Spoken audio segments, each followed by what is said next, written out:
మనలో ప్రతి ఒక్కరికి మంచి పేరు తెచ్చుకోవాలి, పెద్దవారు వారి గొప్పవారు వారి సమాజంలో ఒక ఉన్నత స్థానంలో ఉండాలని ప్రతి ఒక్కరికి ఒక కోరిక అయితే అందరికీ ఉంటుంది. కానీ ఆ కోరిక నెరవేర్చుకోవాలంటే అదే విధంగా సమాజానికి మంచి పనులు చేయాలి, గొప్ప సంస్కరణలు తీసుకొని రావాలి. అప్పుడే దాన్ని గుర్తుపెట్టుకుంటారు కలకాలం ప్రజలు.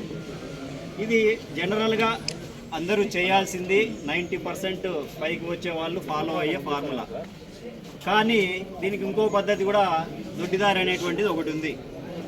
మిగతా 10% ఏం చేస్తూ ఉంటారంటే వీళ్ళు పక్కన వాళ్ళని చెడ్డగా చూపించాలన్నమాట. సో ఆటోమేటిక్గా పక్కన వాళ్ళని తక్కువ చేసి చూపిస్తే వీళ్ళు ఏమవుతారంటే వీళ్ళు ఎలివేట్ అవుతారనేది వీళ్ళ తాపత్రయం. ఆ మార్గాన్నే ఇప్పుడు ప్రస్తుత టీడీపీ ప్రభుత్వం కానీ కూటమి ప్రభుత్వం కానీ ఫాలో అవుతూ ఉంది. గతంలో ఎన్నడూ లేని విధంగా ఇంతకుముందు గత 3 సార్లు కూడా పరిపాలనలో ఉన్నటువంటి టీడీపీ ప్రభుత్వం ఇలాంటి ఫార్ములాను ఇంత దారుణంగా ఎప్పుడూ అమలు చేసిన విధంగా లేదు. ఎందుకంటే ఏ విషయం సందర్భ సమయం లేకుండా వైఎస్ఆర్ గారి మరణాన్ని తీసుకురావడం, అక్కడ ఏమి లేదో చూసినట్టు అక్కడ ఉన్న వారందరూ ఏమి జరగలేదు, అలాంటిది ఏమి లేదు అని చెప్పి అక్కడ ఉన్న నాయకులందరూ పదే పదే చెప్పినా కూడా మళ్ళీ దాని సమయ సందర్భం లేకుండా తీసుకొచ్చి వైఎస్ఆర్ కార్యకర్తలను రెచ్చగొట్టే విధంగా ఈ విధమైనటువంటి కలాపాలు అనేటివి రిపీటెడ్గా జరుగుతూ ఉన్నాయి.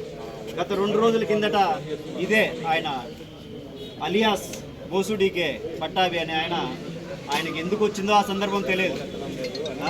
ఏమంటాడు, జగన్మోహన్ రెడ్డి అత్యంత ప్రజాదరణ కలిగినటువంటి నాయకుడు, ఒక పార్టీకి సంబంధించిన అధినాయకుడు, మాజీ ముఖ్యమంత్రి అనే ఒక గౌరవం కూడా లేకోకుండా వాడు నీచుడు, దుర్మార్గుడు, మనిషే కాదు, ఒక ధనాశ కలిగినటువంటి వ్యక్తి అని చెప్పి ఇష్టం వచ్చినట్టు మాట్లాడడం. ఇంకా వివేకానంద రెడ్డి గారిని గొడ్డలతో నరికించి మళ్ళీ సునీతమ్మ గారిని జుట్టుబట్టి బయటికి గెంటేశాడని చెప్పి చెప్పడం. ఆల్రెడీ ఒక కేంద్ర నివేదిక ఇచ్చింది ఏమని, మద్యపానంలో ఎలాంటి ఆంధ్రప్రదేశ్కి సంబంధించి ఎలాంటి మరణాలు జరగలేదు, కల్తీ మద్యం అని చెప్పి ఎలాంటి మరణాలు ఒకటి కూడా జరగలేదని చెప్పినా కూడా మళ్ళీ కల్తీ మద్యం తాగి అందరినీ చంపేసినాడు, అందరి మంగళసూత్రాలు తెంపినాడని చెప్పి ఒక డిబేట్లో చెప్పడం అనేటువంటిది నిజంగా వాళ్ళ నీచ సంస్కృతికి అదొక ఆధారం.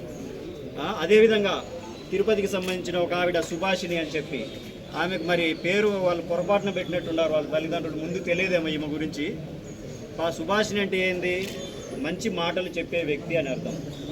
కానీ ఆమె నోరు తెరిస్తే దుర్భాషిణే, నోరు తెరిస్తే అడ్డగాడిదలు తప్ప ఆమెకు వేరే మాటలే రావట్లేదు. సో అందుకని ఇప్పుడైనా ఆమె పేరు మార్చి దుర్భాషిణి అని పెడితే మంచిది. ఈ విధంగా వైఎస్ఆర్ కార్యకర్తలను కవింపు చర్యలకు రెచ్చగొట్టే విధంగా వ్యాఖ్యలు మానుకోవాలి. ఇప్పటికైనా కూడా 164 సీట్లు ఇచ్చి మీకు బ్రహ్మరథం పట్టారు ప్రజలు.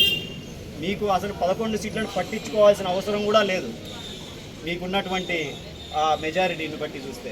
కానీ మీరు ఆంధ్రప్రదేశ్ని పరిపాలించాల్సింది పోయి ఎంతసేపు ప్రతిపక్షాన్నే పట్టించుకుంటూ ఉన్నారు. ప్రతిపక్షం 11 సీట్లకు ఎందుకు అంత భయం వస్తుందో మీకు మాకు అర్థం కావట్లేదు. అసలు వేరే వాళ్ళు అయితే 11 సీట్లు పట్టించుకోకుండా రాష్ట్రాన్ని ముందుకు తీసుకుపోవాలనే ఉద్దేశంతో పరిపాలన సాగిస్తారు. కానీ చంద్రబాబు నాయుడు గారు మరి ఆ మెజారిటీ మీద నమ్మకం లేదు, ఆ పరిపాలన మీద